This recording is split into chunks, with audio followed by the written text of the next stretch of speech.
Hi, I'm Tim. Welcome to Watchbox, and thanks for logging on. If you love this watch, email me, tmosso@thewatchbox.com. It's in the description below. Your purchase and pricing email question line for buying this or any watch you see on any Watchbox platform. Reach out to me directly for pricing. Email tmosso@thewatchbox.com for pricing details.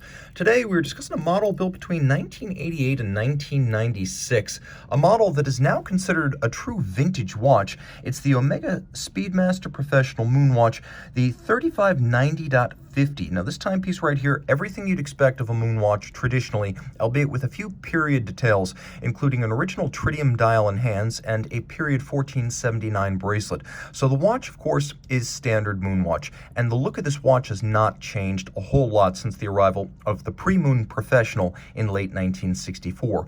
This timepiece, being 42 millimeters in diameter, measures 14.5 millimeters thick and 48.1 millimeters lug-to-lug with a 20 millimeter spacing between the lugs. Those dimensions hold true practically to this day, deviating only by fractions of a millimeter. On my wrist, which is 16 centimeters in circumference, you can see it wears like a moonwatch will, but with the older 1479 bracelet and no solid end links, it's actually shorter across the wrist and easier to wear on a small wrist. So like this, I could probably recommend the watch for a wrist as small as 13.5 centimeters circumference. The vintage watch wears a little bit more easily than a modern version. As you can see, because it does have a rather large cantilevered bezel, it's not the easiest watch to slip underneath a shirt sleeve. However, it is a relatively well-sized, broad, almost cushion-cased profile that spreads its mass nicely and feels immensely comfortable. Let's take a quick look at this bracelet. As you can see, the short side links give it almost an air of a Rolex President, but this is a long-standing design in Speedmaster Professional bracelets, and you can see they are polished on their outer face, satin across their top, and very silky. Again, a very subtle, supple, and even elegant look that wears well as a dress bracelet, even as it was intended as a sports bracelet. Removable links are fixed by pins and sleeves, so you'll need a block and punch if you want to size at home. You can see that the clasp retains excellent definition, but this one has been worn, and it features several divots inside the clasp, so you can use your strap tool to restation the anchor point of the bracelet to adjust the sizing. Rolling back to the case, you can see that this watch has been refinished.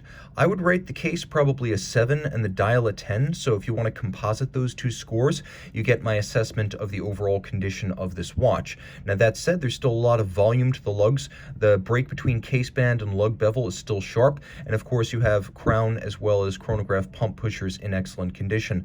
The timepiece includes the lyre-style lug profile that we've long known on Speedmasters and Seamasters, an aluminum insert for the tachymeter bezel. You can use the tachymeter and the chronograph to gauge the speed of, for example, a car over a mile or a kilometer. Units aren't given. It's calibrated to 500, so it could be a mile, it could be a kilometer, your preference. The dial is a true tritium dial, both hands and dial base, so this will not glow. It is original, it is correct, it is intact, and it is unmarred, unmarked. There is no oxidation or tarnish.